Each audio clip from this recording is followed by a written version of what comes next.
Hello and welcome, ladies and gentlemen, back to Ne0 Gets to Know, the show where I get to speak to pros from every scene, every scenario. I'm joined with the lovely GooseBreeder today. Thank you very much for joining me, first of all.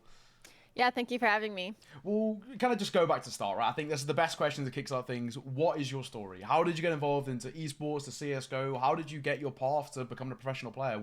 Where did it all begin with?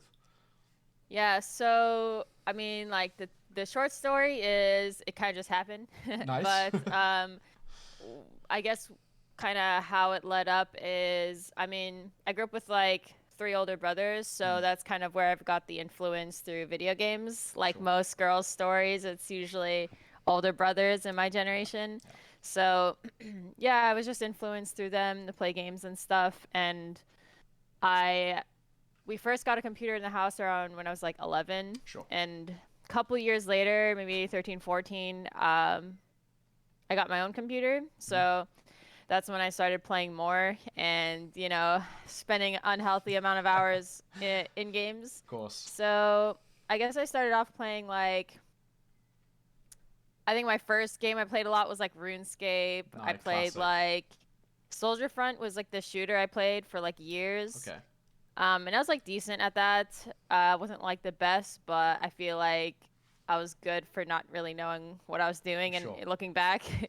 Um, After that, I played League of Legends for like Okay. years as well.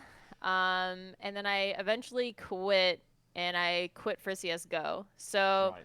I was like competitive enough in League. Like I was playing solo queue when I was like, this was a while back before like Challenger was even a thing, but I Sure. was like Plat 3 like support maining or something, and I played Okay. like some other lanes, but mainly support was what I was good at.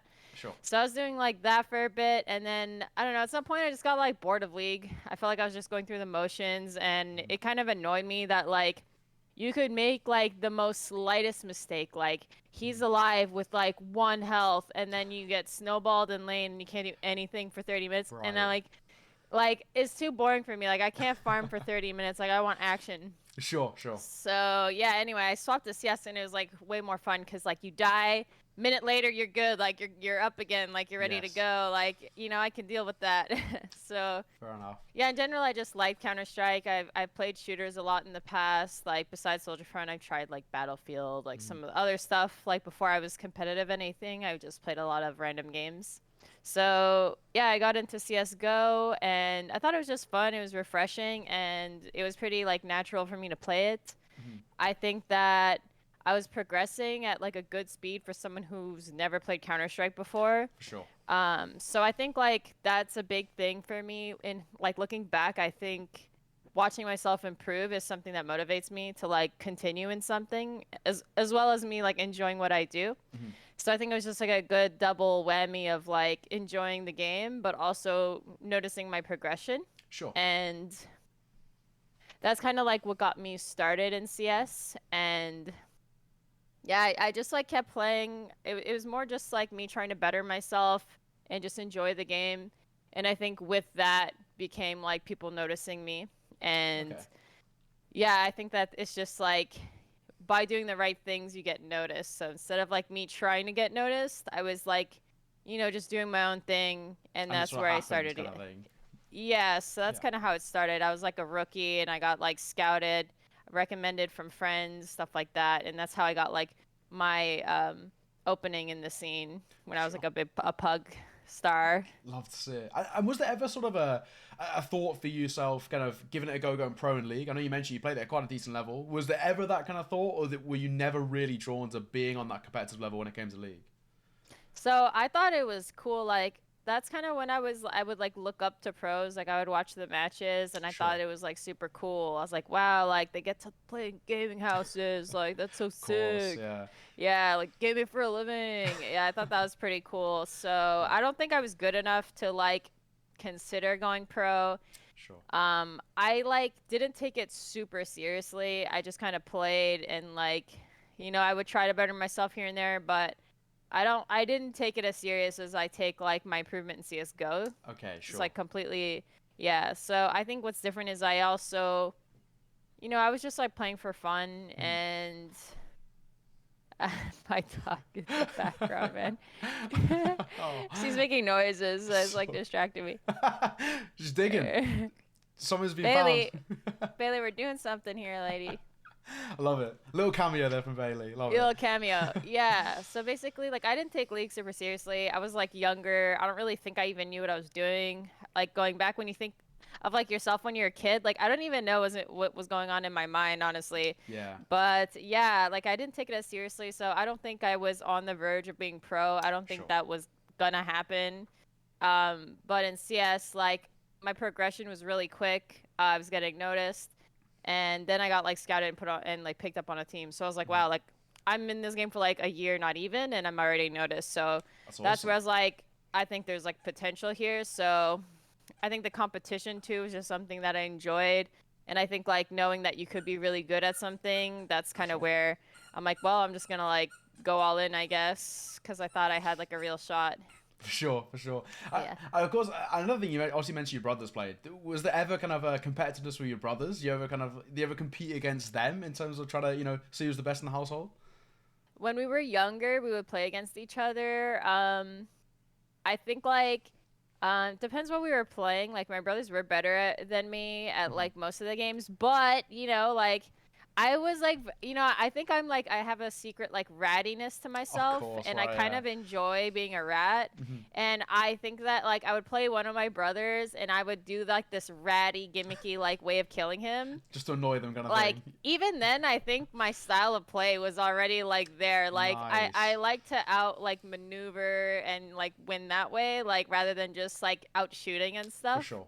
I think even looking back, like that's how I played then too, like when I was a Nice. kid.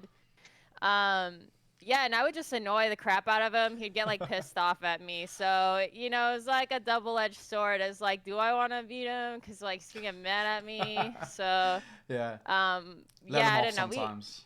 Yeah, there was like some competition, but typically we would play like together on like the Sure. same team or something. So That's yeah. pretty wholesome. That's pretty wholesome. I mean, let's talk about CLG. Of course, that's kind of the big thing at the moment for yourself. How did that opportunity come about? You mentioned you got scouted from kind of a really kind of early age in terms of your CS:GO career. But how did the whole CLG opportunity, a massive organization, very prominent within NA CS:GO, how did that happen for you?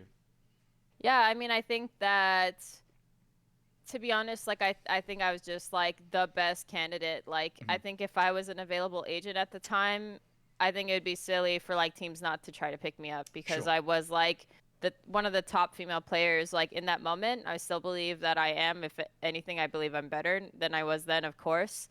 Um, but yeah, I mean, like I kind of went from like you know, I was actually originally on CLG, the UB United roster. That's Sure. what picked me up, and then I got like booted because I was very new. Hmm. Obviously, like I don't know as much as they probably want out of me. Sure. So I got booted, and that kind of just like fired me up to like just show them up. And so Love it. I just like went to work. I joined a mixed roster for a little bit. So I played with some friends of mine. I still like talk to one of them like even now. His name's like Mad Cow. We were on like some Okay. intermediate roster with some other Nice. dudes. Yeah, it was like fun. I didn't play like a lot with them before I got like picked up with Karma at the time, which is Dignitas. Right. Yeah. So I was on that team for about 3 years. That's kind of where like I started getting better, of course, because that's just like early on in my career. Hmm. So I was like, I think I was really doing well in terms of performance at tournaments. I think I was really consistently performing well. And then I just like wanted something better for myself. I didn't see myself like growing anymore in that environment. And Sure. so yeah, like I think every time I just look at myself and see like I want to be the best, right? My main Of goal is course. to be the best. I want to also eventually like compete at higher levels of mixed play. Even now, I still want to compete at higher levels of mixed play. I believe I can achieve that with my current team, but when I was on Dignitas, I just didn't see that happening, and that's like one Right. of my big goals. So I just felt like I was stuck there, and I didn't want to regret like wasting time. Hmm. So I ended up leaving that roster. And then that's where I got noticed from CLG because, like word on the street, I Of was like course. on the bench, like I stepped down. And so I had like a couple orgs, like some teams like interested in me. I was also considering like mixed team opportunities. Okay. But at the time, I think it made the most sense to join CLG Red because Hmm. they were also in advanced. So not only do I get to play a higher level of mixed play, but I also get to play women's tournaments. So it's like a Of double course. whammy. I still thought I could improve in that atmosphere. So yeah, it just kind of worked out. They picked me up. CLG got bought me out, and then yeah, I've been on CLG ever since, There you and I've go. went through a lot of like changes, but I definitely think that I've been able to achieve what I was like looking for. In terms of placements in mix scene, I obviously still haven't hit my goal yet, which is like a big thing for me, but Of course. I do believe that, we're on the right track. So yeah. Awesome. And of course, for yourself, you've kind of you rifler in the IGL role. Why IGLing? I think it's one of those things that there's always sort of a story about why people go into it. Whether it's kind of they've always seen the game a little bit more cerebrally. But for yourself, why did you kind of lean into the more IGL position? I think IGL is difficult to begin with. Even if you think that you could be a good IGL, it's still difficult. Like Of even if you course. think you have the natural, skill sets. Like I do believe I have a good natural skill set for leading and seeing things big picture. I think I often do try to see things through like the macro overview and Of course. in like all kinds of aspects, not just in game, but in terms of like team dynamic, where players should be playing. I try to use like, I do feel like I see where players could be utilized really well. So Okay. I think that like I just have a good mind for leadership. I think it's still difficult. It's even if you think like even now I think I'm a good leader, but there's so much I can do better. Like I Okay. already know like there's tons of places where I can improve, but I still think I'm a good leader and I think that my teammates appreciate me, but there's still so much like where I can improve and really shine as a leader. So I think why is because I thought there was a need for it. Sure. I think that individually I can perform really well. I think where the ties kind of turned for me is that like we weren't improving as a team. Like we were just same results every season. Like we're not making playoffs, we're not going to ECL. Right. Like that's just frustrating for me and I was working really hard to improve myself. Like, at first as a player, I was like, okay, like I'm going to do the best I can in my role to try to help the team win, try to do this and that. And even with all of that, I felt like it wasn't enough. Okay. So at the time, what I also tried to do is like double whammy. Like Diane was on the team at that time, and I told Diane like, hey, maybe like you should just focus on opping, and that way we can have you as the star role as the opper. The Okay. opper has such a big impact on the team, and so I wanted to also free up Diane in the op role so she could take a step back from IGLing and focus on just fragging and being high Sure. impact that way. So that was kind of my thought process, as well as like I just felt like I wasn't able to do enough impact as just being a player, and I felt Sure. like all my ideas were like suggestions, and I felt like with all the time I was investing in the game and how much knowledge I knew, how much like I was up to date on the meta, I knew a lot of like stuff, and I definitely think like yeah, I just think I have like a good skill set when it comes to like strategy and just like knowing what to do, the right things to do. Sure. So I thought it was just natural, like instead of suggesting stuff all the time, I'd rather just be in positions to do it. Like it saves so much effort, saves like so Of much course. breath. Like I would rather just organize it in the moment rather than like, hey, can you come here and do this for me? Yo, like come set me up this way. Like Right. it's Right. like an extra layer of like stuff that I don't feel like I should have to do if I was Okay. in a different role. I think it would just be more fluid. So like that was kind of just my approach. I thought it made the most sense. Like we weren't really improving, getting results that I felt like that's, what we wanted to do. So I felt like if we're not heading in the direction that we want to head to, then like we have to find like something because we Of had the course. same five for a while.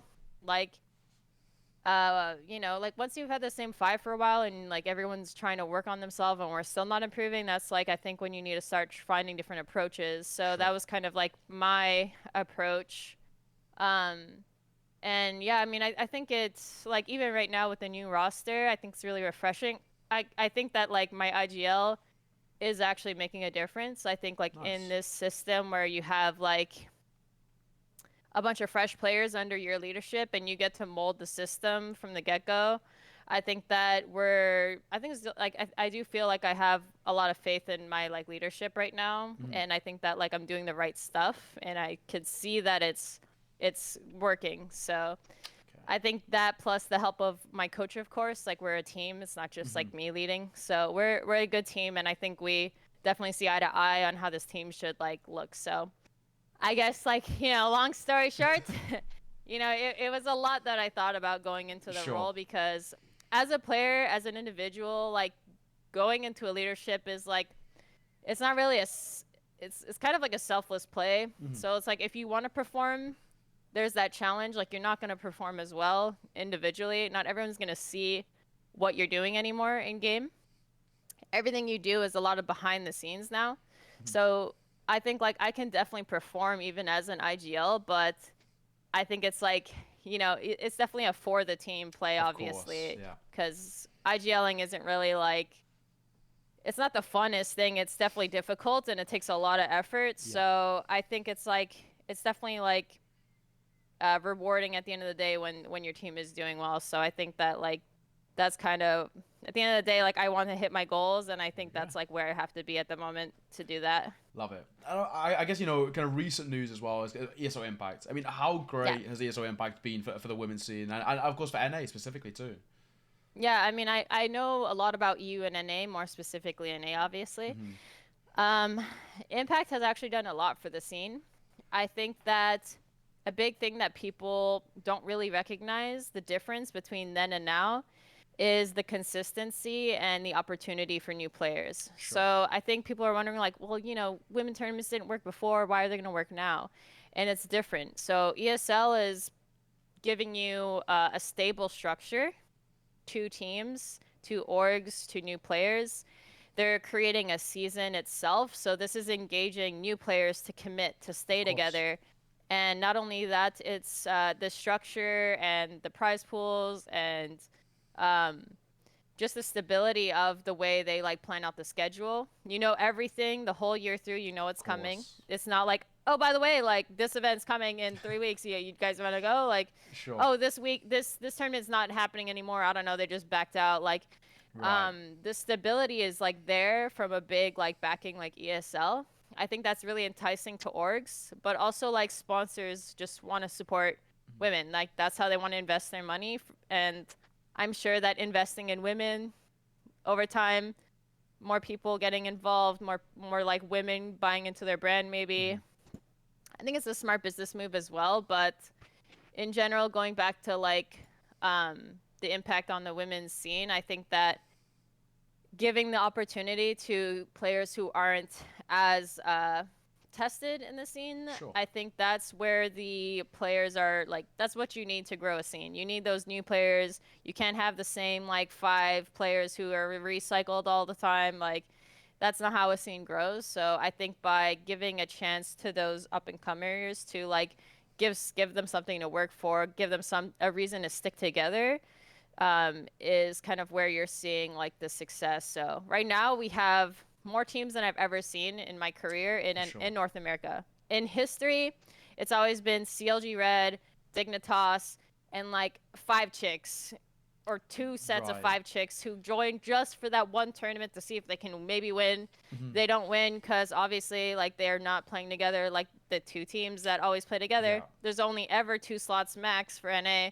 So there's no reason for them to stick around. They're like, yeah, Of fuck course. this. I can't beat them. Of course. So yeah, so ESL gives them like a chance to win and play for something. Mhm. Um, so yeah, I think that it gives more hope for those players to, I guess, get started in the scene.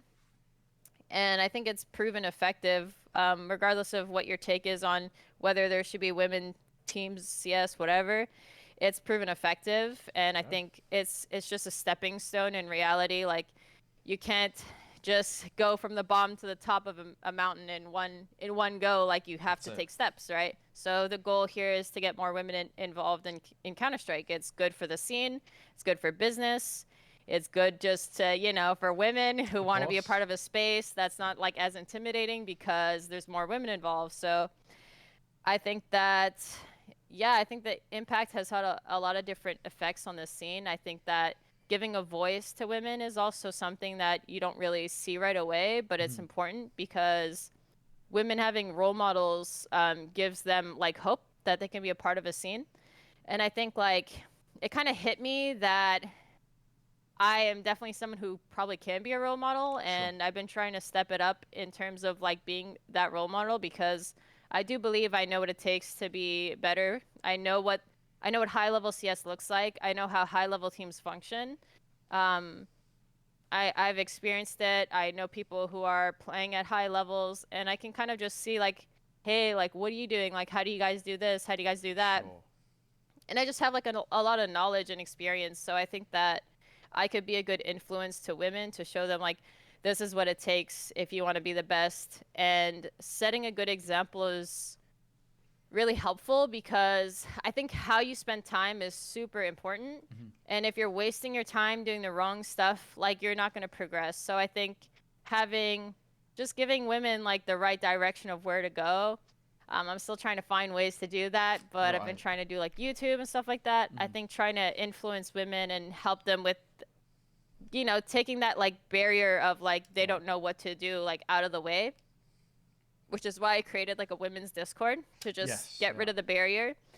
Um, but yeah, I guess like that's kind of it's a little bit of a jumble, but I think that there's a lot to it, Sure. and I think that impact is definitely proven effective. I think it's gonna just get even bigger like over time because the scene will develop right and the Sure. competition will get better. And do you kind of think there's more to be done? Like, what would you like to see sort of change to help continue improving the women's scene? Um, I think that right now they're doing good stuff. For sure. And I think like something sorry, my nose is itchy. So good. I think something that happens like when I read like Reddit and stuff is like when women want to try to improve, not just women, but anytime there's like something where people want to improve upon, Sure. I find that like your average like everyday Joe gets like annoyed. Like you should be happy Course. with what you have. And Right. it's kind of just that like jealousy that to invalidate like your requests, you know what I mean? This happens in like so many aspects of life, whether it's like anytime somebody has a problem, well, your life is so great, you're a pro player, like you shouldn't complain about traveling 5 million days of the year. Like you get to Yeah. travel and play video games. And it's like Yeah. invalidating what players are trying to improve upon their situation. That's just an example from like pro NA players who never get to spend any time at home, just Of like an course. example. Yeah. So the reason why I like to take other examples is because like there are people who love to shit on the women's scene. And so I like to take examples that are outside of the women's scene to kind of give perspective to and Of try to course. meet in the middle ground. So that being said, I think that I love what ESL is doing. If I had to say things that I would like to see more of, I think that just continuing to give women a voice, showcasing how much women actually want to improve. So one suggestion I actually had was you already see this in mixed level play. You'll see at the halftime or at the end of like a round and there's a tech pause or there's like a dead time, right? They like Sure. to fill dead time with different stuff. One thing that they already do is they replay a round with the comms, with the cameras. Right. And I think that's a really good way to showcase like what we're like because I do think the stigma towards women is actually improving a lot. But I think that showing how serious we actually are would help a lot because I think that people just assume the worst out of people. But in terms of women, there's very specific stigmas and what people assume and stuff. Sure. And I think that showing people that we are serious, we do want to get better. Just because we're playing in a women tournament doesn't mean that we don't give a shit. Doesn't mean we're Course. not, you know what I mean? So I think that showing them how skilled we really are, which is comms is a great way because you can tell what kind of knowledge people have, what they're aware of. Yeah. I think it's just like a really good way to showcase and break stigmas. And I think just by exposing the mass to women in a better light would be helpful because I think in general there just hasn't been like a lot of that type of content, like Okay. showing the smarts of women, showing the experience of women. That's why I upload like POV, like comms and Yes. stuff. Yeah. So you know what a team is supposed to sound like, how they operate, the comms. You can tell a lot by just listening to a team, and you don't typically get that kind of as like your everyday gamer. Like you're not gonna hear that. Like I get lucky sometimes I can listen in on stuff like, but most people don't know what like a pro team sounds like. You get a couple videos every now and then from like Kerrigan, John makes a ton of them. Right. Yeah. So I think it's actually like a really good thing to expose to the mass. I think that Sure. just like what I would like to see more is content that's like, um, just like testing like the knowledge of women more. Like, hey, like pro clip players, guess which pro this is, or Okay, I stuff like like that. that. Like Yeah. that doesn't happen much in the women's scene, and I think by like making it kind of equal in terms of content, where Mhm. like I mean, there's just so much content in the mixed scene, so I understand that they're gonna have more or whatever. There's been so many tournaments for so long, like it's understandable. Of I course. just think that would be good content to do because I think by like breaking down stigmas, and then showing that like women know, like they know what they're talking Of about. course. Like I am definitely very confident in my knowledge of the game. I don't think that I'm like tier one by any means. I'm not Mhm. like delusional, but I know that I know what I'm talking about. I know that Sure. I know more than the everyday player, the average player, the vast majority of players, honestly, Okay. statistically. So I think by exposing that is a really good way to break down barriers. I mean, I think that tournaments in general, it's nice to have more, of course. I think like one or two more would be nice because I think having the option to like challenge more often internationally will just Yeah. like, Yeah. like maybe there's like an upset for like that tournament. Mhm. You don't have like you have like 4 or 5 months until you can play each other again, you know what I mean? Yeah. And I think by having just a little bit more, it might make it a little bit more competitive. The international scene will probably develop a little bit quicker, Mhm. get a little bit stronger. I think it's like all but a good thing. And again, like I am very happy with what's already offered. I already play in mixed scenes, so it's like it's not like it's the only thing I do. Like Of course. I have a lot of like games honestly through ESEA, and it is actually a lot of work. So I'm not like complaining by any means, but I think it is nice in terms of the women's scene to just like bump maybe like one or two more tournaments for the sake Okay. of like international competition. Um, Aside from that, I think like content is a big thing, and just like one or two more tournaments. And I think for now, like that's all I can think of. Like I think they're doing a great job. I think they're very Awesome. open-minded to feedback, and um, I like kind of I've spoken to like some of the people who are in charge of the behind the scenes stuff, Sure. and I know that they have a good like head for where everything's going, and they have a lot of good intentions. So I do have faith in them to be doing the right stuff, and yeah, I mean, in general, I think it's done a great job. The scene was literally dead. Awesome. Like, it was dead if ESL didn't step in, and it's thriving now because of it. So, I definitely think, like, proof is in Awesome. the pudding, you know? There we go. Well, talk me through the new roster. Of course, you made changes. You're no longer kind of fully NA as well. You got an Aussie in there, French lady in there. Talk me through Aussie. the team. How has it been going? How has the new roster and how is kind of the changes going to help improve CLG? Yeah, I think that getting to choose from any player is Mhm. really helpful. I think that like one issue with like the women's scene is just the lack of numbers, right? Sure. That's like what we talk about why women aren't at higher levels. You just don't have enough player pool to choose from. I think by opening our search from just North America to the world increases the chances of getting better players. Of course. Um, I think that like when Diane and Emmy wanted to leave, it's a bit of a hit because they're the best like players in North America, of course, Sure. right? So if we only had North America to choose from, I mean, it was going to be a big hit. Mhm. And like for me, I want to make ECL. I'm 26. I don't want to spend another 5 years developing a roster. I Sure. want like something more in the near future, and I definitely want to feel like my time isn't being wasted, and I'm actually moving forward. Yeah. So CLG was backing us really hard, like flashing myself, and of course like Kelsey, since we decided to keep her. Mhm. Um, they backed us like they had our full like support on what we needed to do to be a top level roster again. And I think that like with our last roster, I think even though we had the roster we had, I think we were definitely like I don't know if like overtime through COVID or what, like I think we were definitely not performing to where I know we could have, and I Sure. don't know if that's more of a mental thing, just like not really like enjoying the game anymore. Like that kind of stuff ends up mattering when it comes to performance. Like when it comes to fighting to tooth and nail, like that's going to come into play. Like your people are going to give up or whatever, whether they want to or not, they're going to. And you can tell through just like watching the game. Like when we played Furia, like we were doing really well. We were honestly, we were on track to beat them in Dallas, and then we just fell flat. Like it, and that honestly like shouldn't happen with the type of players we have. So I think that I guess it's like a double-edged sword. Although like I lost, you know, my long-term teammates and they're great people.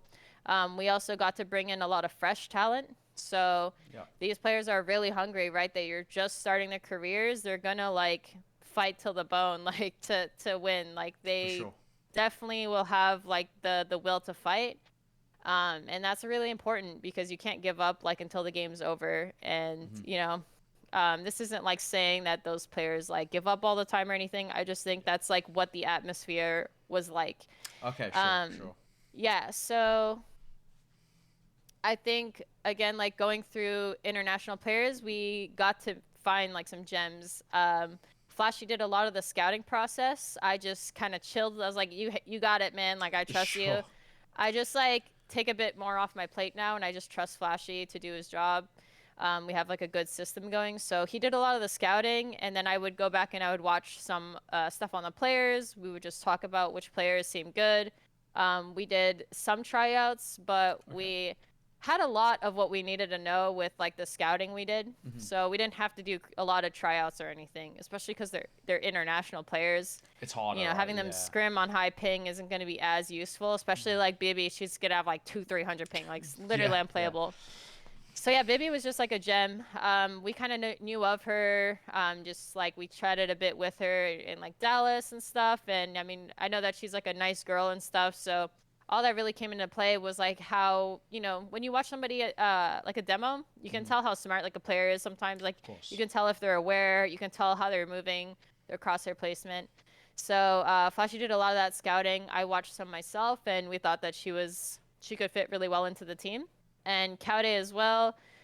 She was performing well in terms of EU. Like she didn't make Dallas or anything or Valencia, but she was competing with like Galaxy, for example. Like she was very competitive. She was doing really well. She was literally like top of the scoreboard every game kind of thing. Like so she was definitely standing out. And so like watching her, she also looked very good.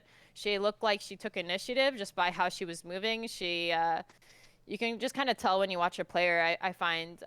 So she looked like she would be a good fit. And she was also a little bit older. So I think it's good to balance out the ages because we have a lot of young players. So having someone who's a little more like my age, having someone with like a bit more of like leadership potentially, like a bigger voice, I think is helpful because having a team where players don't talk enough is really dreadful, honestly. Like just gonna say it, it's really painful. I don't like playing with people who don't talk. It's really difficult, and it puts a lot of burden on the players who do talk to talk more than they should. So I think that in general, we have a really balanced dynamic. We have players who do talk like across the board, but we have players who talk more. We have players who are really sharp shooters. We just have a very good dynamic going right now. We're still in a lot of the early stages, but I think that we're going to be really good. I have a lot of faith in this roster. I think so long as we're continuing to improve and putting the time in, I definitely think we can get back to like being the top team form that I think we should be. There we go. Well, talk me through the first season. Of course, you got a third, fourth finish in the first season, and at Valencia it was fifth, sixth. What do you sort of think went wrong, and kind of what do you think you girls need to do to be able to compete with the likes of Enigma Galaxy, who are seen as kind of the best in the world at the moment?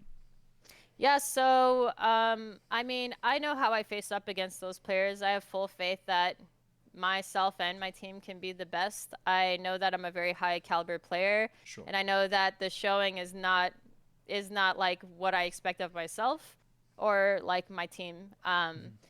That being said, I think like kind of what I was getting into earlier is part of where we just fell flat. I think that in terms of skill, we're definitely like with even the previous roster, we were definitely a team who should have at least been in the finals and having a tough game in the finals. But we just couldn't perform. at the end of the day, and performance is huge. Like, you could be a team that's not as good as another team, but at the end of the day, like, it's who performs that day. If that Exactly. team has a strong mental, that can boost a lot of performance. Like, I mean, if you just if anyone's into like sports psychology, I've also done a podcast in the past.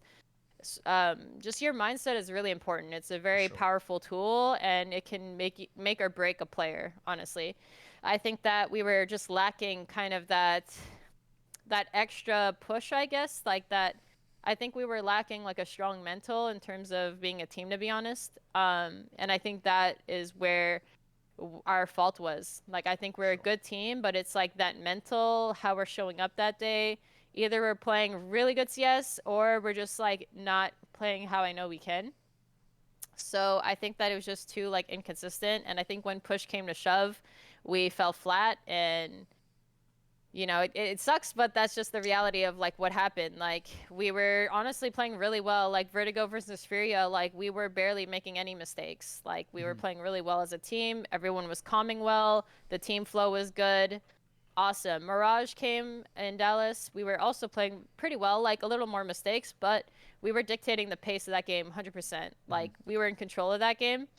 Then we ended up like throwing around like an eco round. We ended up like using one of our last pauses. We had no more pauses. Right. Like, we ended up burning one that we shouldn't have burned. Mhm. On and Yeah, we had no more pauses, and then like people just get nervous, and people get more quiet. They stop playing together. These are all things that like happen through nerves. Like, that's where Sure. the mind comes into play, and the mind is very powerful, obviously. Like, if Of you start course. getting nervous, you start getting scared, you're not playing the way you should play. And so that's kind of what was happening. Yeah, we just like fell flat. And then last game, obviously, like Dust 2 just looked like everyone gave up or something. I don't know. Like, we were Right. just getting wrecked, and the mental was just shot. So yeah, I mean, it's like a disappointing way to lose, honestly. Especially like for all the work that was put in Of prior. Like, course. since 2020, since COVID, I was spending so much time in the game to just guarantee like there's no way someone's gonna beat me. Like, there's Of no way course. someone is outworking me. Like, that's what I was doing prior to Dallas. So it was big disappointment, honestly, for me. I know for the girls too, like no one likes losing, obviously. Of course. But yeah, Yeah. anyway, Valencia came, and I just think it was more of the same, probably worse, honestly. And I think just like players already wanting to leave the game, going to Valorant, and Yeah. Of course. um, not that they didn't try, of course. I just think these are things that are in the back of your head, Hmm. right? I think in general, like the team was just like kind of dying, honestly. And yeah, that's kind of what happened in Valencia. Like, we just weren't playing very well, For sure. and GG, it was over. And then we just immediately went to like new players, looking for our new players. We were already in the process of finding new players because Flashy and I were aware that Emmy and Diane were leaving. Yeah. So yeah, that's kind of just like what happened, and I wish them the best in Valorant. They were great teammates of mine, and now it's just on to the future. We have very strong new players who are really hungry, and I do think they're going to improve really quickly. So I think we'll be even better than we were prior. Love to hear it. Of course, season two is underway. You're 4 for 4, yet to drop a map. I mean, Group A and NA has been looking pretty comfortable. I mean, any thoughts on what we've seen so far? It looks pretty standard. You're dominating the group. In NA, you're looking like the strongest team. The team seems to be have gelled like really, really well together. Everything going all right over there, it seems. Yeah, I mean, I think that like we've only been together for a month and 2 weeks, For sure. so we don't have every map under our belt, of course. Hmm.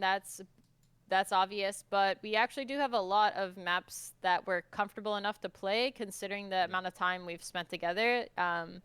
So teams are trying to pick, like, they're trying to cheese us on some maps. That's kind of what's going on right now. Sure. But it doesn't really matter because, like, once we spend just a little bit of time on a map, like, we should typically be better than Hmm. the teams in NA. I do think that they're progressing well, which is nice to see. Um, but I still don't think they're gonna like hold up to us, of course. Of Like, course. we're just so experienced. Like, I mean, they're good. There's a lot of good potential there, but like I've been playing the game for like 8 years. I've been spending like all my days, like every Hmm. day, working on this game. Like, it's going to take a lot for somebody to take me down for sure. That's And it. my team as well. I think that even though they're not all as experienced as I am, I think that we have a really good structure. I think we have a great structure for learning. These players are very open-minded. They're going to put the work in. And I think that like the way we're forming the team is going to set everyone up for success. And I think the players themselves have a lot of a high skill ceiling. And I think that, Okay. regardless of what happens in NA, we should be the best. And I do plan to compete internationally as well. Love it. By the time Sweden comes, I definitely want to be, giving it all we got. Even though we're brand new, we don't have a lot going, we don't have a lot like behind us, but we've put a ton of work in. We have a lot of fundamentals and protocols already for the time we've invested. And I hope by the time Sweden comes, we'll have enough in place that we'll still be fine. I mean, even in Maine, we've been owning, honestly. Like, we fell off a bit in playoffs, but for the most of the season, we were actually doing really well against mixed teams as well, which is a great like way of judging how good we're doing. So, yeah, I mean, I think we're doing good. I like this team. They're fun to play around. It's refreshing. So I think we have a bright future, and it's just a matter of like time. That's what I love to say. Well, I will kind of move on to a little bit more about yourself, and kind of a nice Yeah. one to start off with is who do you think is the best player you ever played with from the female scene? That is. Um, myself. Of Just course. kidding. I don't really know. I always like don't know how to answer this because it's like the best player isn't always like black and white. Of Like, course. Yeah. For example, like I think that I'm a very well-rounded player, but I'm not the best mechanical player. Like Okay. I've never been I think I'm good mechanically. I think I can do just fine, but a lot of my kills stem from like being in the right place, Yeah. putting myself in like good positions, and sure I have like good aim, but it's not what gets me tons of kills. It's usually like my smarts. So it's like it's hard to like say who's the best player. Sure. Yeah, I think in NA, besides myself, I mean obviously I would say like Emmy or Diane are like a top tier player for sure. Yeah. Aside from them, I would say, I mean, Mads and Kelsey are obviously on my team for a reason. They're still like newer players, but I think they have a lot of potential too. And yeah, I think it's tough because I don't want to discredit other players because Of I think they're course. all good and they're all good in different ways. And so it's hard to say like who's the best player. Oh, Like okay. Kaude, Yeah. very good player. She's not from NA, neither is Bibi obviously, but they're both very good players, but they're good in different ways, and that's Yes. like what makes them good on the team. Like Kaude is honestly pretty good. Like even mechanically, she's lagging her ass off, but I could tell she's good mechanically. Of Like course. even when she's laggy, but she's also like a smart player, so she helps me a bit by speaking more, giving like some suggestions, taking control of like players sometimes so that I don't have to. Nice. Like that voice is very like important, honestly. It's really nice to have, and that's like something she has that's like a strong suit of hers. She has that initiative. Cool. Bibi, very good mechanical player. Like that's just where she shines 100%. She's like, she's a smart player, but like where she shines is like in her individual skill, right? Sure. Mads is also like, again, Mads and Kelsey both like individually good in terms of mechanics. Mads has like a big voice too. She's really like her personality is very hyped. Like she brings like good vibes to the team, and that's something that's also very important. Like it helps the mental. Mental is what boosts the team. These are all like things that people don't think about, but they're all very important. And I think having the dynamic is really good. Like Kelsey, she's just funny. Like I enjoy being around her. Nice. I think that she also has like a voice. She's not like the most talkative, but what she says is like important. And at the same time, like when people kind of say a few things here and there and it's important, it takes the burden off of me, which helps me perform better too. So by like these little things that teammates can bring to the team, it just like balances out really well. And that's why like it's hard for me to say the best player is. Of course. There's a lot that goes into it, basically. Yeah. And I do feel like people online, it's hard for them to see that. So it's really easy to that's the best player. Like, Yeah. Bibi, fucking 30 kills. Like, she's just the The best. best, Like, of of course. course she's good, Yeah. right? But, like, there's so much into being a good player, like soft skills that you just don't see. So that's why I want to give like credit to all my teammates because I do think they're like the best we can have right now, honestly. So, Love to. yeah. Okay, well, this one I think is quite tough, but the penultimate question in this one, if professional CSGO wasn't an option for you anymore, what do you think you'd be doing? What do you think you would do instead of, if you were could be a professional player, you had to stop kind of tomorrow, what do you think you'd do? Cry. Just kidding. Probably would cry. Yeah, um, but I think something I have been noticing that I've liked and always like piqued my interest is I think like sports psychology is really interesting for me. okay, I think even when I was young, like 15, 16, I was interested in psychology and learning about the sure. mind. Um, whether I like thought about it then or now, like now I'm starting to notice like trends a lot from even when I was younger that Hmm. have like kind of shaped who I am now. Sure. But just like with maturity and intelligence, I've just gotten a better understanding of it all. Um, I think that I've liked like psychology ever since I was like young. I think it's like a good tool to help you through like tough times Hmm. or just it's just fascinating, honestly. Like the mind is like so complex, honestly, and if you can like learn enough about it, you can gain really useful skills that help you through not only just Counter-Strike, but just life in general. It's very, um, I think it's very beneficial to know your mind and Hmm. to be able to, um, I don't know, just like control it in a way Yeah. or set yourself up for success or recognize situations and how to react and how to behave off of what's happening. Just, I guess, just being more intelligent in that aspect.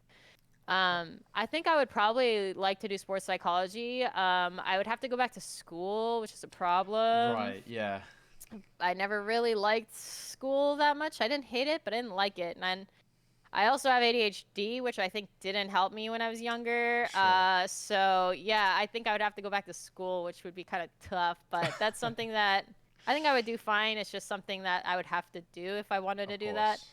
Aside from that, I would probably just stick with esports. I Hmm. would probably do some sort of like, I think I could do like analyst desk work. With the Okay. knowledge I have, I could see myself doing that. Not casting, like I don't know if I would cast. I don't think it's like for me, but I Sure. would But probably an do impact analyst work. desk, we can see you there basically. Yeah, like I think I could have a lot to contribute. I think I know Okay. the game really well. Also, I don't know. I could do like analyst work for like high level teams too, Sure. or maybe coaching work. I don't know. If I wasn't a pro, You I don't know. still That or stay I in would just stream. esports, do you think? Oh, Yeah, I would streaming, say in true. esports. I don't Nice. think I would make it. I don't know. Like streaming, like to make it, like I don't know to make the money you probably need to like live. I don't know. It would be difficult.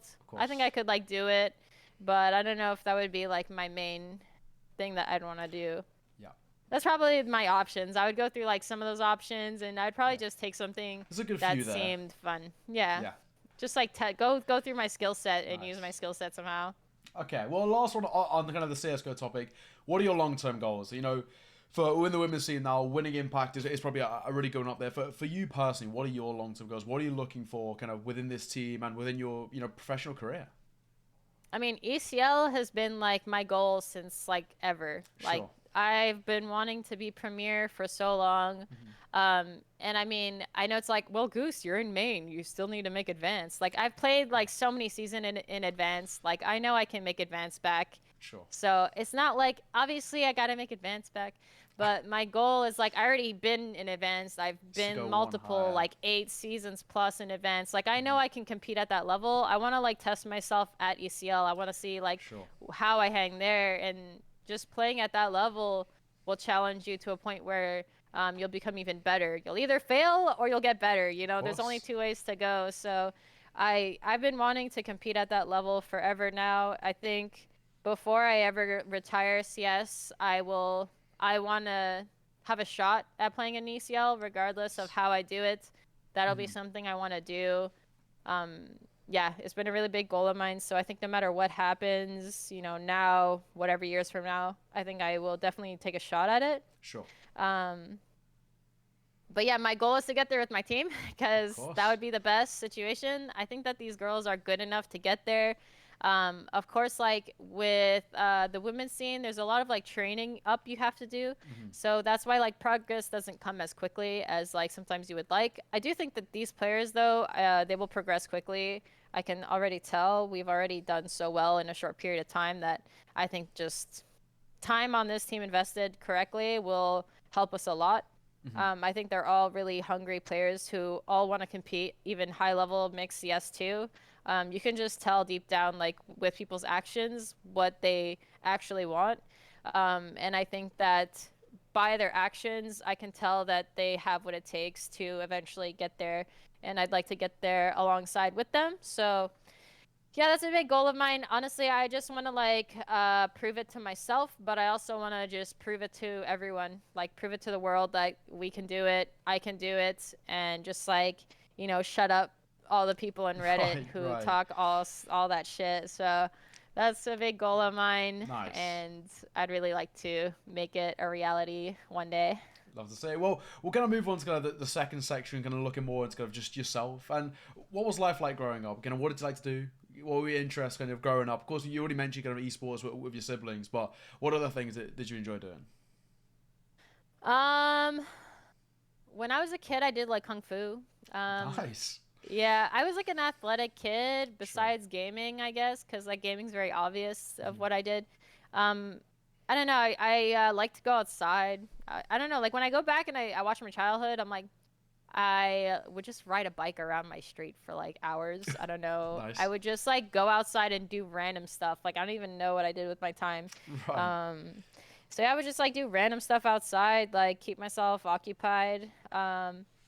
I did kung fu for a couple years when I was like 12, 11 to like Mhm. 14-ish. So like 3 years, I think, roughly.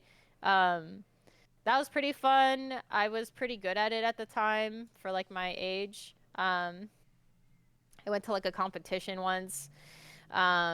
And I like beat some kid up and yeah.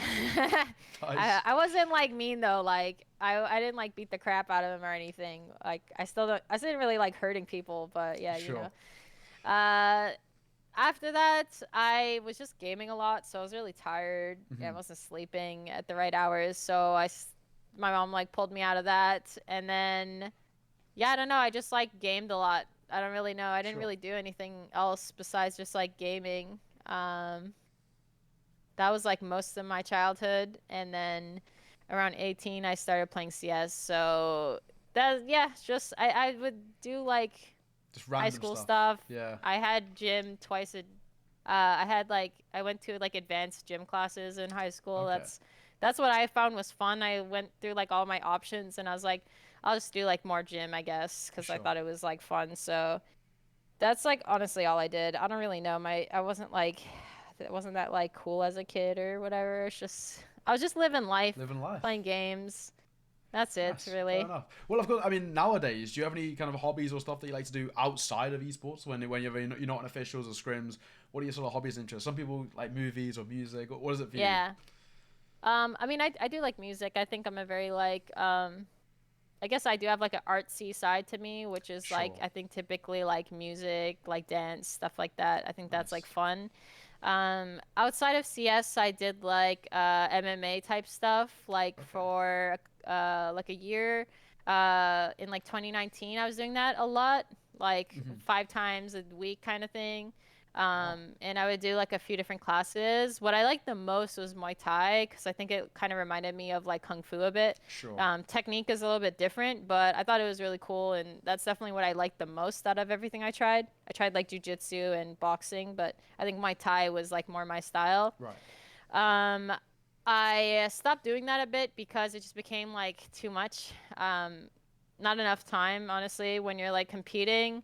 Hmm. You do like sacrifice time, like Of with course. friends, with whatever you want to do. So I think like right now, what I do with my spare time is honestly like I just spend time with John. Hmm. Um, Friends sometimes with spare time. I use a lot of my spare time just working on CS. So There we go. my spare time typically goes to like uh, just like spending time with John since he's like a big priority in my life, Of of course. course. And Bailey, because she's my baby girl, so I have to take care of her. Yeah. Aside from that, I just kind of like hang out. I try to relax with my spare time. I don't really do anything crazy. I do try to stream, but it's honestly, there's only so much time in the day, and it is like I do try to take care of my mental health and not burn myself out and stuff. There she is making an yeah. appearance. Yeah, I mean, besides CS, I don't really do anything crazy. I just try to like take time to myself, work on myself individually. I like to learn about like the mind, I guess, in my spare time. I've been like listening to audibles and stuff. So yeah, that's like it. I'm not really that interesting. I just do a lot of Counter-Strike. Well, and, yeah. Another one which I think is it's different for every person, but kind of for yourself, how hard or easy was it to have that kind of conversation with your parents? Be like, okay, I want to go full-time esports. I want to give professional CS:GO a try. Was it a difficult conversation, or was it pretty easy for yourself? I don't know. It was like hit or miss. So I like, my mom was like who I lived with at the time. I mean, I like talked to my dad and stuff, but like my everyday stuff, my mom was the one monitoring that stuff, and I kind of just like played games. She would sometimes come yell at me to go outside, but classic, yeah. Bailey, come here. Bailey's having a great time. Bailey's on a tear. Oh, let me get this ball from her. Bailey's making a good cameo here. I'm enjoying this. Give me that. Okay. The great Bailey cameo. Bless her. She's like, give me that. Yeah, I don't know. Like, my mom's like happy for me. It's like she wasn't like, I mean, she would like come and yell at me, be like, "You're always on the games. Go outside." Of course, She would do that like randomly. I'm like, "Mom, like I don't want to go outside. Like, why? What am I gonna do outside?" Yeah, I don't know. So she did like give me a bit of shit, but I mean, she didn't really like, like she wasn't like making my life hell or anything. Like I know some parents make their life hell for their kids. They rip their Ethernet cord out. My dad was the kind of guy who would do that actually. So my dad wasn't like around to like unplug my Ethernet cord and like take the computer. And so I guess like I would just do whatever, I guess, honestly. That's all right then. Yeah, I think that like, I mean, my mom like was like single mom type vibes, like working and stuff. So I don't think she like had as much time to like monitor me. So I kind of got away with like just playing a ton of games. But yeah, I think like when I actually started going pro, my mom was really happy for me, and I know that she's really like, she's always like, she's like, "You're a champion." My mom's like very foreign, so this is kind of how I replay her voice in my head. Yeah. But yeah, she just like says like funny stuff like that. I know that she's like proud of me. I know my dad is too. So I mean, by going to tournaments and stuff, like they could tell I was doing like something. Awesome. I wasn't just like wasting my life away. Yeah. So yeah, I think that's, at the same time, it's also like as an individual, I just decided what I wanted to do. So I know that like some people have issues with their parents, but I know it's like balance. But for me, I just pushed for independence, and I just ended up doing what I wanted to do with my life. That's it. And that's how I wanted to spend it. So, that can be good or bad. It really depends how good you are, because you definitely don't want to, you want to set yourself up for success too. So it's important to go to school and stuff. So yeah, I mean, it's not like the best advice for everyone. That's just what I did at the time. And that's like what brought me joy. So that's what I wanted to do. Love it. Well, we can move on to the Twitter and Reddit questions, and Bailey won't be. I'm trying to keep her distracted. Yeah, exactly. So a pretty funny one here. So someone asked, has the Dust 2 call out of Goose ever been, ever led to confusion? Very rarely, because I know people are talking about Goose, but sometimes my mind will go there for a second. I actually made a funny joke recently because John got like a nice 2K spray transfer in one of his games on Dust 2. And I was like, coincidence? I don't think so. I don't think so. Yeah, but not really. Like I can tell when people are talking about the actual spot, but sometimes it like makes me like, rings a little bell. You're like, what? And then you realize they're not. Yeah. You just know they're not talking to you. So. Of course. Yeah, Molly and Goose, like, they're not going to be mollying me. Like, I hope not. So it's probably not. It's probably not about me. Sure. Another quite quick one. What's the best memory that CS:GO has ever given you? Um, I don't know. Like I've been like it's so hard for me for some reason to choose like best things. I don't know Sure. why. It's always been tough for me because I'm just like I don't know. Um, I think that like CS:GO. I guess if I had to like the best memory, I feel like winning like Katowice in 2018 was really interesting because I Okay. was deathly sick, but I don't know what it is. Like I can just play really well when I'm like dying. Like Okay. like last season, not this last season, but the one prior, Mhm. I was like sick with COVID Oh, and I right. was literally throwing up and then like I was like snapping and sleeping and I like got up 10 minutes before the match cuz like Wow. Flashy was like ready to play for me, but I was like I got this. And I played like really well. Like I don't Mhm. know what it is. Like I think I can just like fucking put everything aside when I'm like playing, Make it like when I'm work. sick. Right. Yeah, I don't know what it is. It's like a superpower I have. But in 2018 Katowice, um, I couldn't even like talk. Like my voice Wow. was dying, and so this is when I was on Dignitas. Mhm. I spent the entire day up until I had to play matches. I was using Google Translate to talk to my team. I was just like, hey Wow. guys, what do you want to go eat? Like on my phone. I wouldn't even talk because I knew how important it was. Like my voice was not going to Sure. be there if I was talking and I didn't want to waste it on like useless conversations Of in course. comparison to the game. Yeah. But yeah, like I was like deathly sick. Like the international girls I knew were coming up to me. I'm like, you don't wanna hug Yeah. me. Like I'm Yeah. really sick right now. Exactly. And I feel like I might be like even got in their heads because they're like, "Oh, Goose is fucking dead. Like it's gonna be Yeah. easy."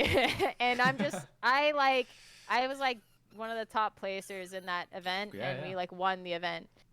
So that was like a pretty like good memory for me because it just showed like, um, I think the whole time in my mind I was like, I'm not gonna like lose just because I'm sick, and Mhm. so I think that I don't know. It's like I like fought through like something that was like really difficult, obviously, and I think it just like fired me up. Like it gave me a lot of like strength to keep going, Sure. and I think by like winning a tournament, even being that sick, just like feels nice. I mean, aside from that, I think that like Counter Strike led me to John, which I'm Of really course. thankful for.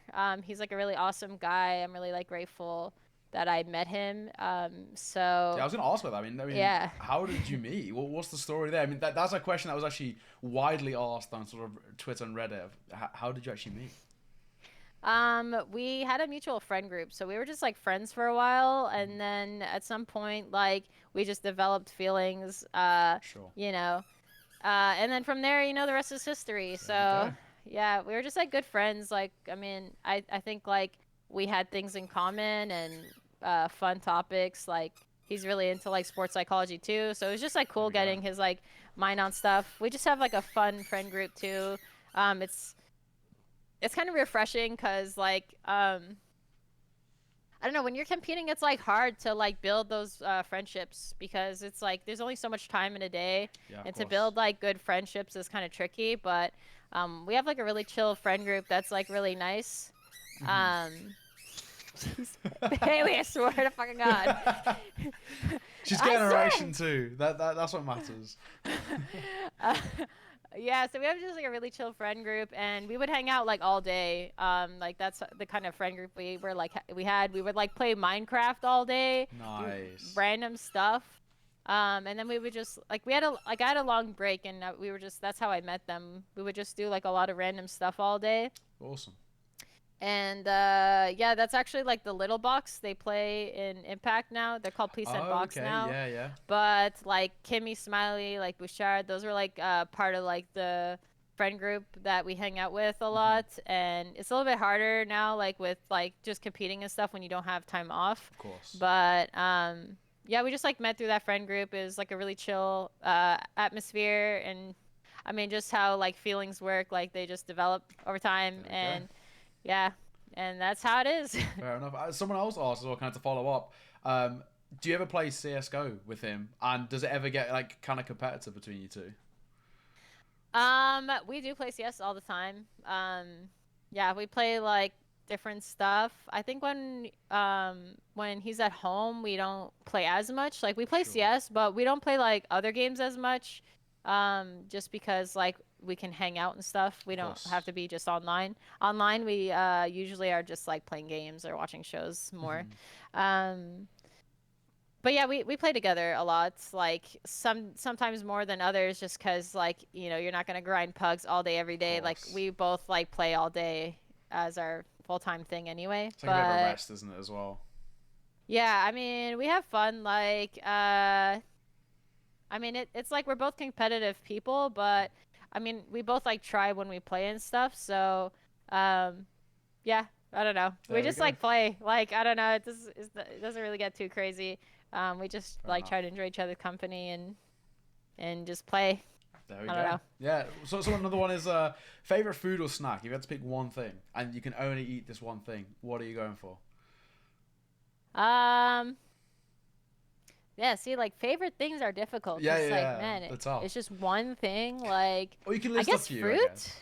Okay. Okay, I'll list a few, but fruit is so Mhm. easy to eat. It's so yummy. Like cantaloupe, watermelon, honeydew has to be ripe though, otherwise it just tastes like Sure, sure. crunchy water. But if it's ripe, it's like sweet. It's like Hmm. amazing. But it's a little bit hit or miss honeydew. Sure. But good honeydew is like Amazing. honestly ranked number one. Sure. Otherwise, it's like bottom tier if it's not. Okay. Yeah, I guess like fruit is really easy. Like I don't know, my appetite is kind of troll. Like I can't eat like big meals like ever. Sure. Like I just don't. I don't know Are you why. more of a kind of a snacky person? Yeah, I eat Yeah. very light. I think it's just my appetite. I don't have like a huge appetite, so eating light things is what works for me. Um, yeah, I guess fruit is really easy. I like to drink stuff. I like drinking stuff. Like Nice. I like I don't know, like I got a sweet little tea thing I got from Costco. It's like Nice. a tea mango lemonade with like little pearls at the bottom. Love it. Yeah, I don't know. I actually do like barista stuff. I'm kind of like a at-home barista. I make John like Nice. coffees and stuff, and I just like to do them because I can make them look pretty and stuff. Mhm. And then I make myself like matchas and stuff and Okay. whatever. I like bobas, I guess. I don't know. Like They're pretty good. as for like I can eating, attest. I guess like melons are good. Like I eat random stuff. I don't know. I eat eggs a lot, I guess. Okay. Eggs is something I eat in like a lot of different ways, like egg salad. Like I've been making BLTEs recently with eggs. Nice. Really good. Really good. Honestly, I could eat those like all the time. I would make like grilled cheese with an egg inside. It's really good. That You should sounds try good. that. Yeah, Um, Scrambled eggs kind of like blah, it's kind of boring. I don't know. I guess like eggs is something that's like easy to eat. for sure. For sure. So I don't know. I Okay. guess I would say eggs. I don't know. It doesn't Nice. sound very fun, but yeah, It's true though. But fair enough. yeah. So someone else. Do you actually breed geese? But I'm gonna follow that up with what is the story of GooseBreeder? What's the story of the name? Yeah, so I have like two different stories because the real story is very boring. Okay. And I know that people are always like, "Oh, like what's the story?" And I'm like, it's like wah wah wah. Like it's like a very boring story. So Sure. one story I tell is I grew up on a geese breeding farm. Okay. That is definitely not the lie. Um, and the real story is like I was just very not creative with my aliases, Of and course. I played like League of Legends with a friend who was called GooseBreeder. He was Okay. Canadian. I knew him from Soldier Front. Hmm. We would just like play a little bit of League together. Sure. Uh, and So he was moose yeah, breeder, you were goose breeder, basically. yeah, like because you could only like duo queue and stuff. Of So course. Yeah. like that's like I would duo queue with him sometimes, and we were both Canadian. So I was like, yo, I need like an alias, and I was like, what rhymes with moose, and then they're both Canadian, so There we go. it was just a trend. It was like, yeah, that makes total sense. That's gonna be my name, cool. And then I never changed it. When Now I it's moved to stuck. CS, Yeah. yeah, I was like, I didn't want to make it my name because I didn't just want to have like a girl's name Sure. as my alias. And I also didn't want people butchering my name all the time because Okay. I don't know, people have a hard time saying my name sometimes. Hmm. Not that I care, I just don't want to hear like Minari, Mariuna like every day of my life. You know what I Sure. mean? So, yeah, I just made it GooseBreeder because I didn't know what else to make it, and I thought it was funny, like troll, stupid, playful. Hmm. And I just think like it was a bit like it just wasn't serious, and I think that I kind of like that in the moment, just like something that's very like Kind of silly, like funny, yeah. playful, dumb, like it just is like lighthearted, Hmm. and I just kept it for that reason. I don't want a super serious gamer tag name. Like I didn't Of want course. a super try hard nerdy name, and I Yeah. was like, whatever, I'll just keep GooseBreeder. I didn't want to make it my real name, and I never looked back, so it's Nice. just been that way since. And it is worth. I'm a fan, so yeah, it's worth. Yeah, honestly, it works. It's like Yeah. it gets a lot of eyes going. So Exactly. Our second to last question. Someone asked kind of what mice slash peripherals do you use? Do you have any kind of funky choices? I don't really use anything funky. I'm typically, Logitech dripped out. Of I course. got this. Speaking of, I just got an Oh, the engraved new one. Yeah, it's hard Nice. to see, but it actually says Goose Breeder, That's and it's like awesome. one of a kind because it's engraved. Yeah, I like Sick. won the Red Hot Challenge like Right. award. Yo, I did see Award, that. Yeah, sorry. yeah. Yeah, so I thought this was hella sick. I think the sensor is like new too, I believe, but yeah, it's really cool. I was like, I also have a red mouse pad. I don't know if you could tell. Oh, we're matching. I got a red mouse Nice. pad. Yeah. So honestly, I just like John has so much gear that I just like take his Just use stuff. it. Like, yeah, Easy. cause like we have so much stuff. Like I would just like take random stuff and try it, and if I didn't like it, I just like stick to what I have. So, Mhm. I mean, I've been using the super light for ages. I put kind of Ah, like yeah. grips on them. I'm the same. It's Yeah, the they're go-to. a little bit getting worn out, but Hmm. they're pretty nice. So, and I Fair use enough. this. I use the wireless version when I'm not streaming or like For doing sure. something where I just wanted a bit like more professional, I Of guess. course. But yeah, There we go. No, that's it. nothing too Nothing out there. crazy. I'm Yeah. not that crazy. I just Fair enough. keep it simple. Well, the kind of the last question that people were curious about, I mean, you kind of maybe elaborate a little bit into this, is just generally about Valorant. I think obviously it's pretty topical, especially within the kind of the NA female scene with Game Changers, right? So, Yeah. was for you kind of first of all, kind of what are your thoughts on Valorant? Have you ever been tempted to play or make the switch? Yeah, so I mean, I think it was something I considered, of course, because I just wanted to make sure that I was setting my future up for success. Hmm. And I didn't want to, I don't know, just like it's hard. You can't read the future, Of honestly. course, I yeah. was like, is CS gonna be dead? And I'm gonna be like, wow, I wish I went to Valorant. Right. And then I was like, well, I also invested so much time in CS:GO. I don't want to go to Valorant and then like not like it and then be kind of stuck Stuck. there and Right. playing doing something I don't like. So I guess like basically how it went is at first I didn't really care. I didn't care at all. I Hmm. just stuck to CS:GO. Sure. Then there was a point where I was like kind of considering it. Um, just like just making sure I was like setting myself up for success. Like Of course. streaming does a little bit better as individuals. Like some streamers do a little bit better in Valorant. I don't know if it's just like the Mountain Dew Dorito hype vibes. Like you know what I mean? Like Of it's just the course, yeah. zoomery hype vibes. Yeah, yeah, yeah. And kids just like just love it. I Yeah. don't know. So I think it just does better. It appeals to like a more zoomery audience. I Yeah, feel yeah, that like. younger audience, yeah. Yeah, and I think like games that can do that well typically do well. Like Fortnite was really Of huge. course, yeah. Bunch of little zoomers everywhere, man. It's like daycare. Yeah, yeah. Um, yeah, I think that Valorant's like a cool game. I think that the artsy prettiness of the game Hmm. appeals more to women too. Like, Okay. so I think that like women may be more drawn to that. Just like because I think it's like you can express yourself a bit better. I don't know if that's the case. I think like the guns look prettier in terms of like a cutesy vibe, or there's like cool guns too. Like not saying dudes can't like the game. Of I'm just course. saying like the They can have difference, both. Yeah, because dudes can like Counter Strike too, and girls can of too. But course. it's just definitely not. It's like it's a very like to the fucking bones. I don't know what kind of saying, but like CS, Yeah. like it's just It's it just is what it raw, is. basically. It's yeah, Yeah. it's just raw. It's a clean game. It's a good thing too that it's Hmm. that way. I think it just appeals a bit differently. I think the game itself is good. I think concepts of like how to use the abilities. I think it still makes sense even if you play Counter-Strike. Like you can apply a lot of similar Of concepts. And I course, think yeah. when you break things down to concepts and fundamentals and how to take space, it's like you can apply a lot of the similar knowledge Hmm. to Valorant too. Um, but I don't know, it's just not my game. Like I Not don't for like the you. way you run around and shoot. I don't like the mechanics. Like I could get good at the game, Hmm. but it's like it would feel like I was forcing myself to. Right. In the end, I just would rather not. I feel like if I had to go to Valorant, I would just catch up and get good again. Like I've done Yeah. it in CS. I was like a massive underdog.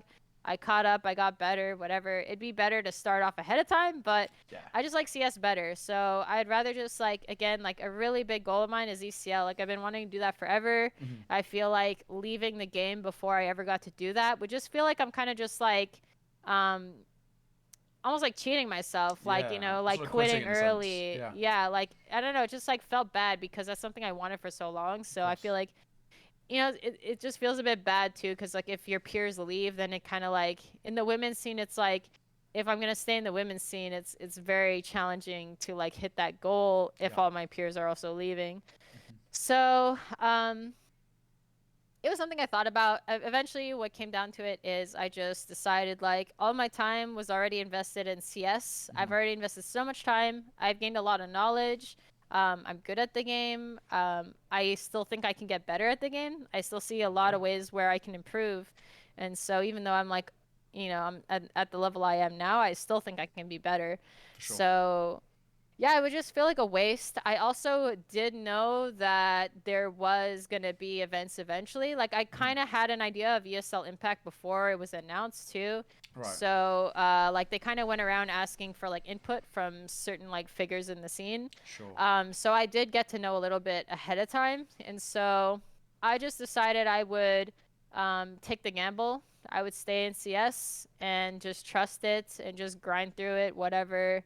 Like I just figured it would work out eventually. On top of that, I also play mixed CS. So like Sure. although women's CS is a great motivator, I still have mixed league too, which is again like a really big anchor. It's like a really big goal of mine is Hmm. to make it in mixed CS as well. Yeah. Um so yeah, I still had that going for me, although I think it is like it's a bit like tougher because that like morale boost you get from like the Impact League isn't there.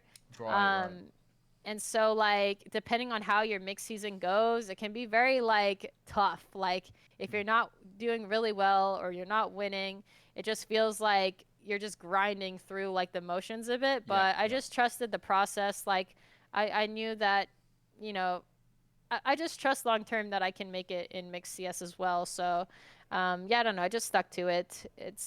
You know, it's just another grind. So I was just Very like, good. whatever, I'll just gamble it. And I just stuck to CS. I guess kind of the last one on the same topic, but about kind of Valorant. Of course, Game Changers came through, and it was, I guess you could say, it tempted people across away from CS:GO. Do you think that at all kind of made the scene, maybe domestically or internationally, a little bit weaker because you lost talent towards Valorant, or do you think kind of Game Changers and Valorant really investing into the women's scene actually kind of prompted CS:GO and of course then for ESL to also invest into the women's scene because kind of Impact came after the success of Game Changers and Valorant. Yeah, so I know that Impact was in the works for a while. Hmm. I could imagine it was after. I think it probably was after, Sure. but I think that it like was definitely in the works for a little bit Hmm. longer than like maybe people know of. I don't Sure. know. But I definitely think that I think it's all but a good thing. Competition is a great thing. CS is such an evolved game because of like how competitive it is. Hmm. The top level of play is like insane. Like Of people don't course. really understand like all the intricacies to like being a very high level player. Um, and I think that competition is great. It's great for a lot of reasons. I think like we lost teams, but honestly, we only lost like we didn't lose that many. Like NA had like Dignitas, and like Yeah. we lost Dignitas, and honestly, like when they were in CS, like I'll be honest, like it wasn't really fun playing them anymore. I'll be honest. Right. Like no offense, but like we were already beating them and it just got boring for me personally. Like it's like I wanted to play like Giuliano's squad and Right. like Yeah. Vilga. Like that's who I wanted to play. Like those are the teams that I loved playing against Sure. because they're really like just fun matchups. Like we've been playing each other for so long, and Hmm. that's like where our rivals were. We didn't really consider like Dignitas a rival anymore. Sure. So I mean, it does suck to lose them, but it's like we lost one team, Yeah. honestly, and like some players. So I think people did leave to Valorant, but it wasn't much of a difference in NA. Like Hmm. NA was already like very low in numbers, and like Sure. I Sure. guess if we left, it would have been actually dead, but Yeah. we stuck around. Yeah, I think that it did make a difference though in terms of people leaving. I know the Mhm. EU scene took a bigger hit, but that's just because the EU scene's more developed. Yeah. Typically, they actually did have more women's events like prior to COVID, so I think they definitely felt the difference Of where like course. NA only got to do international stuff. Hmm. So like there was nothing in NA ever. Dallas was the first all women's tournament I've ever competed in my whole career. Wow. That's women's tournament. Sure. Like I mean, I've played like Fragadelphia and stuff, but Yeah. that's like all we have other side. Like Mhm. NA doesn't get much love, so like not much has changed for me. Sure. So yeah, I think that it made a difference. I think it brought people over. I think it's a lot of the newer talent. You know what I mean? Like the players who aren't making it in Yeah. CS:GO Of or newer course. talent that Yeah. like they would just have to grind a lot harder to like make it in CS:GO. And I think Valorant it's a new game. People have more equal footing. Hmm. People have like a better chance to make it in Valorant. So I think Of people just course. like flock for that reason. It makes a lot of sense, right? People do want to be pro gamers. That's a thing a lot of people want to do Yeah. now. Yeah. It makes sense. I think that initially it did make a difference in terms of players leaving. I think it hurt our mixed scene the most than it Right. hurt the women's scene in terms of North America. I think in EU, a lot of what I hear is that the mixed scene wasn't as affected. Hmm. I think it's because NA doesn't really get a lot of love in the mixed scene. Like if you look at it now, like I know there's visas and maybe other stuff that Of get in the way, course. but there's literally nothing in North The No. America. Yeah. Like Yeah. Of I don't know course. why, because North America is such a big region in terms of just like the money that flows through. I Hmm. don't know, like uh the fans and stuff. Sorry, I dropped something. It's all good. I don't. NA is just like a big region too. Even though like in history, like EU has done better in terms of international, but For sure. I mean, I think we still have our moments. But yeah, there's just like very little love for North America. I think that like Pro League doesn't even like happen in NA. I don't really Yeah. remember what happened. It's been like it's just been so long, Been a but long time. there's Yeah. literally nothing in North America. Like Hmm. when's the last event in North America? Like I don't know. It's just kind of lame, and I think that now that Valorant stepped in, is like, yo, we got you. Like all Right. those players that were like not pro yet left, and Hmm. that's the backbone of like your scene. Like you Of need those course. players to improve to pick from, and when your tier 2 and 3 are non-existent or suck really bad, no offense, like they're just a lot worse, Yeah. Of course. Yeah. Yeah. it's not going to be as competitive of a scene, and that's like a really big factor. And of course EU has a ton of those players, like Hmm. the tier 2s, the 3s that are like grinding to be tier 1. Hmm. Like they're all there, and it makes a difference at the end of the day. And with any scene that needs to thrive, you need to develop that part of the scene, like Hmm. even in women's CS, like. And that's why I like to compare, like I was talking about earlier, I like to compare things outside of just women's CS, because you can see like where it applies in other scenarios. And Yeah. it's kind of the same thing right now. ESL is developing uh, that same part of the scene, right? For sure. Those like younger players, and it makes a big difference. So I think now it's a little more balanced in terms of women's CS. Hmm. Um, I know it's not exactly the topic, but I would like to see like the mixed CS thrive a bit more too and get some more love, Okay. because in general I think it's also a great. I mean, we compete in the NA scene. Like, it also would be good to have like more players on our end too in Yeah. mixing too.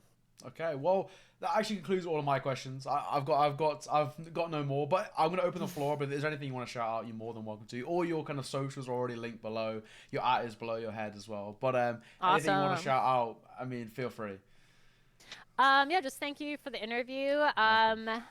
Sometimes I just like ramble, so if I I like it. didn't, sometimes I answer the question, sometimes I just like go on my own topics. But I like it. uh, Yeah, it was a fun interview. Thank you for having me. Thanks a bunch to everyone who's watching. And if you want to follow me, feel free to follow below. This way. And This way. Yeah. yeah, wherever, you know. It's below your head, so it's like that way. Yeah. Maybe that Oh, way. okay. And if there's any like up and coming players who want resources, they want to learn for the women out there, or people who want to support the women's scene, I do a Discord. I try to work on it with my free time. It's not the best, but it's in progress. And the goal is to take away that barrier to having resources, knowing where to go, where to start, all that good stuff. If you ever want to know how to get to it, eventually I'm going to make it public, but you can just follow me on my socials and I can give it to you. And I also have been making more YouTube content to try and help the scene out. So I did make a podcast with sports psychology with Summer and Ula, if you're familiar. And I've done another podcast recently that's going to be released. But yeah, the goal is to also provide content to players who don't have the same resources that I have or the experience that I have, and try to boost the scene and, you know, get players on the right path. So if you guys want that kind of content, feel free to follow. And yeah, thanks for having me as well. Thank you very much, Kamal. I really do appreciate your time. It's very insightful stuff as well. So I really appreciate it. I mean, best of luck with the rest of the season. We're at the time of recording 4 games in, 4 wins. So things are looking pretty good. But best of luck. And, you know, of course, for Sweden too. Best of luck there. But thank you very much for joining me. I really do appreciate it. And, of course, thank you everyone at home for watching. Another episode. Thank you. Appreciate it. Follow, subscribe, all of that stuff. But for now, I bid you farewell. Bye-bye. Bye.